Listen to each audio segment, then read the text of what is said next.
Breaking news ভোটগ্ৰহণৰ মাজতে ছত্তীশগড়ৰ সুকমাত গুলিয়াগুলি মাওবাদীৰ সৈতে ডিআৰজি আৰু আৰক্ষীয়ে গুলিয়াগুলি কৰিছে। সুকমাৰ দুৰ্মা আৰু বন্দাৰ জংঘলত দুয়োপক্ষৰ সংঘৰ্ষ ভোটগ্ৰহণ কেন্দ্ৰত বাধাগ্ৰস্ত কৰাৰ বাবে আহিছিল মাওবাদী। ইতিমধ্যে ছত্তীশগড়ৰ পৰা ৩ নম্বৰ খবৰ এইটো অপ্ৰীতিকৰ ঘটনা সংঘটিত হোৱা কালি এটা সংঘটিত হৈছিল আইডি বিস্ফোৰণ দিনৰ ভাগত ৰাতিপুৱাৰ ভাগত আন এটা আইডি বিস্ফোৰণৰ খবৰ আৰু এইবাৰ ছত্তীশগড়ৰ সুকমাত গুলিয়াগুলিৰ খবৰ আহিছে। মাওবাদীৰ সৈতে ডিআৰজিৰ ভোটগ্ৰহণৰ ঘটনা সংঘটিত হৈছে।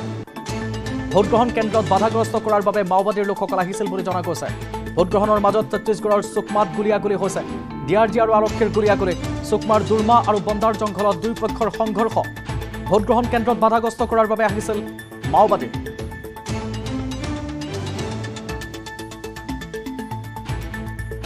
আৰু এই মুহূৰ্তত আমি ছত্তীশগড়ত পোনপটীয়া সম্প্ৰচাৰলৈ যাব বিচাৰিছোঁ। ছত্তীশগড়ৰ সাংবাদিক লঞ্জেশ্বৰ মাউতা আমাৰ সৈতে পোনপটীয়া সম্প্ৰচাৰ সংযুক্ত হৈছে।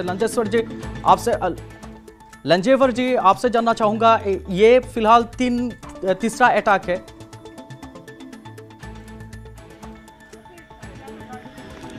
बिल्कुल देखिए, इस वक्त हम जहां पर खड़े हैं यहाँ से करीबन 45 किलोमीटर दूर पर यह घटना हुई है और डूरमा और बंडा के जंगलों में पुलिस और डीआरजी पुलिस और नक्सलियों के बीच में गोलीबारी हुई है और अगर हम बात करें फायरिंग हुई है। और चूंकि ये जो दल है उनका कहना है कि नक्सली जो है वो मतदान को प्रभावित करने के लिए आए हुए थे और इस बीच चूंकि लगातार जो फोर्स है वो गश्त में थी और उसमें डीआरजी के जवान भी थे, तो उन दोनों के बीच में फायरिंग हुई है। हालांकि अभी तक के इस मुठभेड़ को लेकर कोई आधिकारिक पुष्टि नहीं की जा रही है। कल रात को भी यहाँ पर आईडी ब्लास्ट हुआ था करीबन 50 किलोमीटर के करीबन सुकमा से और उसमें कोबरा बटालियन के एक जवान जो है वो घायल हुए हैं, उन्हें रायपुर रेफर किया गया है इलाज के लिए। फिलहाल अगर हम बात करें तो हम इस वक्त दोरनापाल में मौजूद हैं और ये दोरनापाल जो है सुकमा जिले के अति संवेदनशील इलाकों में भी यहाँ पर आता है और यहाँ पर भी वोटिंग की जा रही है। हालांकि वोटिंग के पहले अगर हम बात करें तो चूंकि आज वोटिंग का दिन है तो एक तरह से छुट्टी का ही दिन मान करके चलते हैं, लेकिन उसके बाद भी जो नक्सलियों की जो धमकी होती है, जो चेतावनी है, उसका जो असर है वो दिखाई देता ही है। ये जरूर है कि अलग अलग जगहों पे जहां पर मतदान केंद्र बनाए गए हैं वहां पर भी एक आईडी ब्लास्ट होने का खबर आया था, उसके बारे में भी जानना चाहूंगा।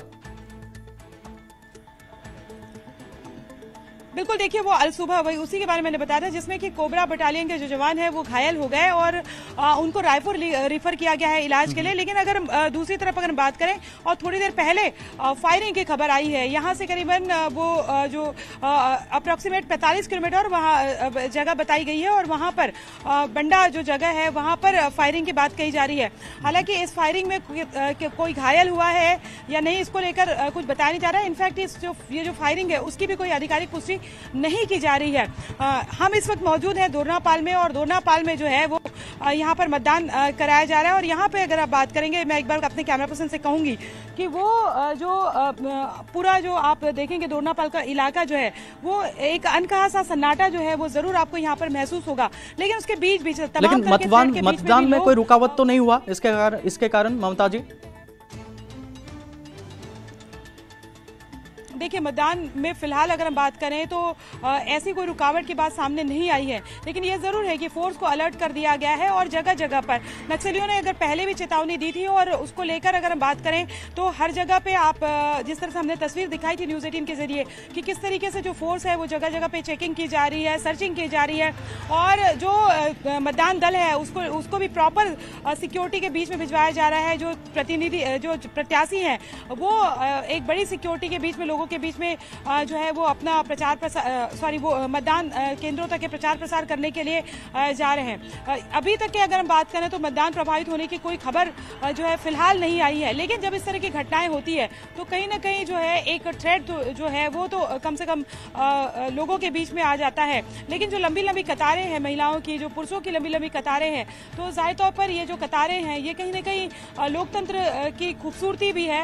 लोकतंत्र का सबसे बड़ा पर्व है और जाहिर तौर पर जितना ज्यादा अगर हम बात करें तो बैलेट भारी होगा तो कहीं ना कहीं ये जरूर है कि लोकतंत्र जो है उतना ही ज्यादा मजबूत होगा। और हर बार ये अपील होती रही है कि बुलेट पर बैलेट भारी होना चाहिए। तमाम तरह की चीजें हैं, अगर बात करें तमाम तरह के विकास के मुद्दे हैं, तमाम तरह की असुविधाओं की बात भी है, लेकिन वो असुविधाएं जो है या विकास तभी किया जा सकता है जब बैलेट के जरिए आप जनप्रतिनिधि चुनते हैं, सही व्यक्ति को चुनते हैं, ऐसे व्यक्ति को चुनते हैं जो सिस्टम को सुचारू रूप से जो है वो कंटिन्यू कर सके।